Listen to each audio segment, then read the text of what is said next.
Sayyidina Salih alayhi salam prayed to Allah, and before they knew it, from the very same mountain came out a she-camel, 10 months pregnant, and then the she-camel in turn gave birth to a young one, which was exactly the same in stature, body and heart.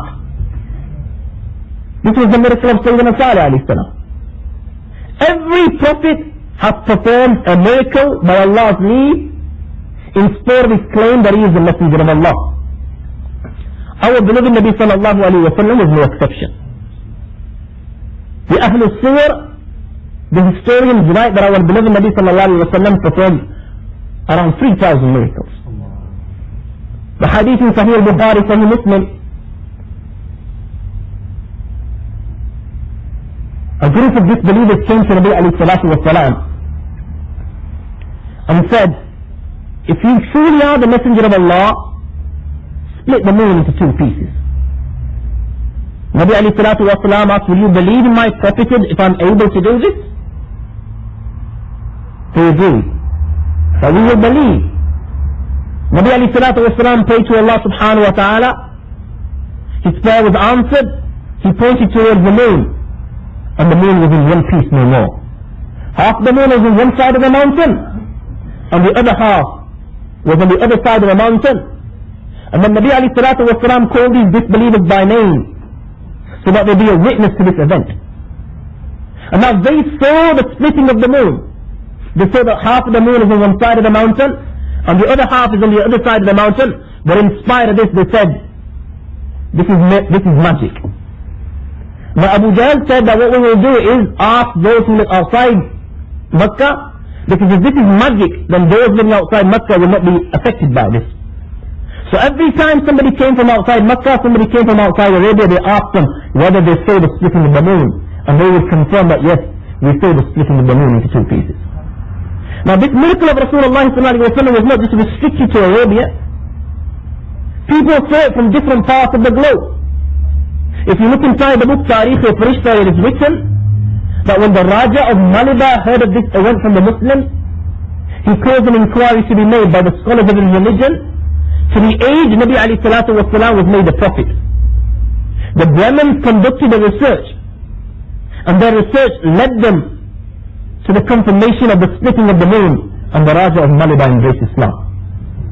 If you look at Suwani al-Haramain, the book Suwani al-Haramain, in this book it is mentioned that there was a city in the province of Malwa near the river Chambar.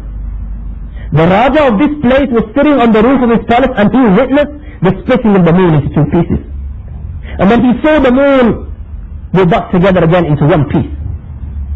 He asked the Pandits regarding this incident, and the Pandits informed him that in their religious books it is written that a man will be born in Arabia and this miracle will take place on his hands.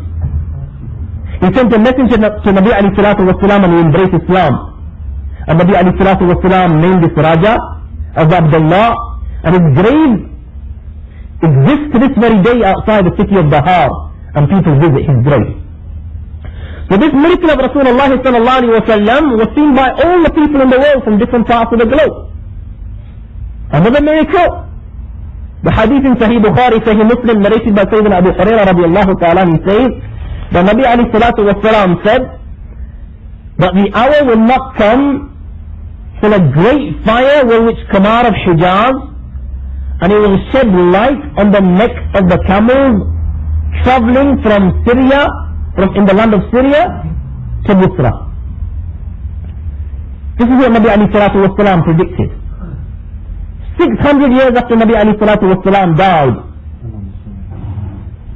in the latter part of the Abbasi rule, on the 4th of Jamad al-Akhir, after Isha on a Jumu'ah, a great fire came out of Madinah al-Munawwar.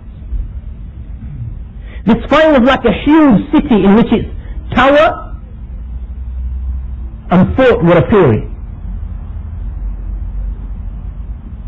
The historians write that it was 12 miles long, 4 miles wide, and around 1.5 man stature high.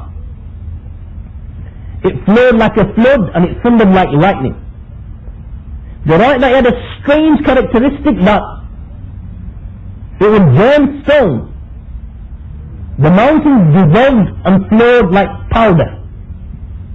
But strangely, it had no effect on the trees. And the people of Medina would work during the night, just like they would work during the day. And the light of this fire could be seen from as far as Makkah al-Mukarramah, which is over 400 kilometers away.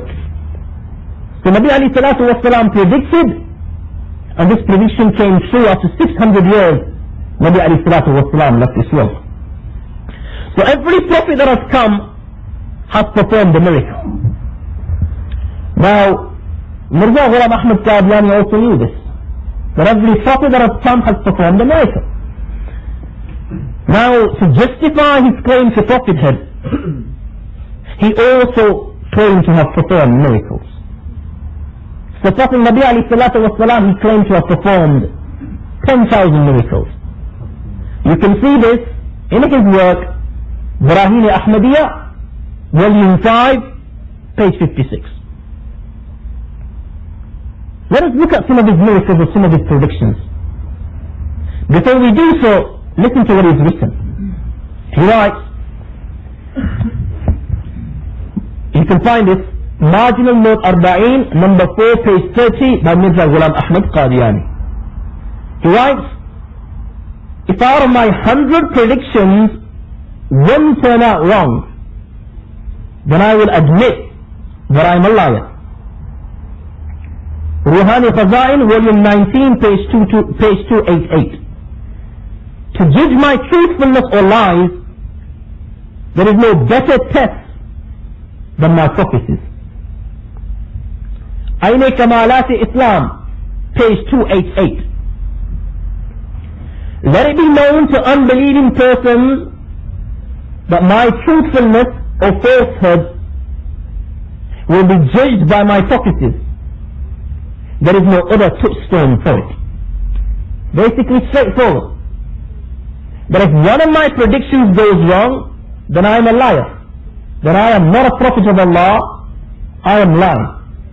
Never mind one prediction, today we will look at two predictions. There was a Christian priest called Abdullah Asan. Now Mirza Gulam Ahmed Qadiani debated and argued with this Christian Padri for 15 days on different aspects.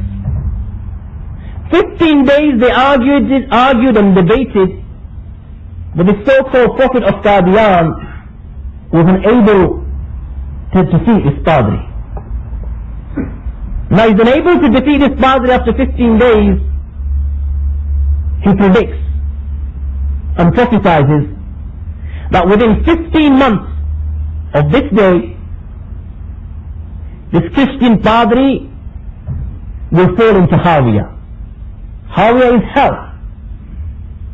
Or he will return to the truth, meaning that he will renounce Christianity and embrace Islam.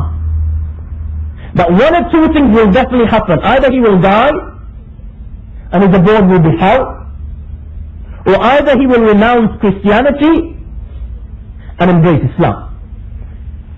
Now when he made this prediction, Abdullah Asan was 70 years old.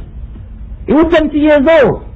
And it is more than likely that somebody will die at that age. For him to have died within the 15 months was more than likely. He was already 70 years of age. People die at this age. But Allah subhanahu wa ta'ala intended to expose his falsehood. This is what he wrote in this respect. He wrote this on the 5th of June 1893.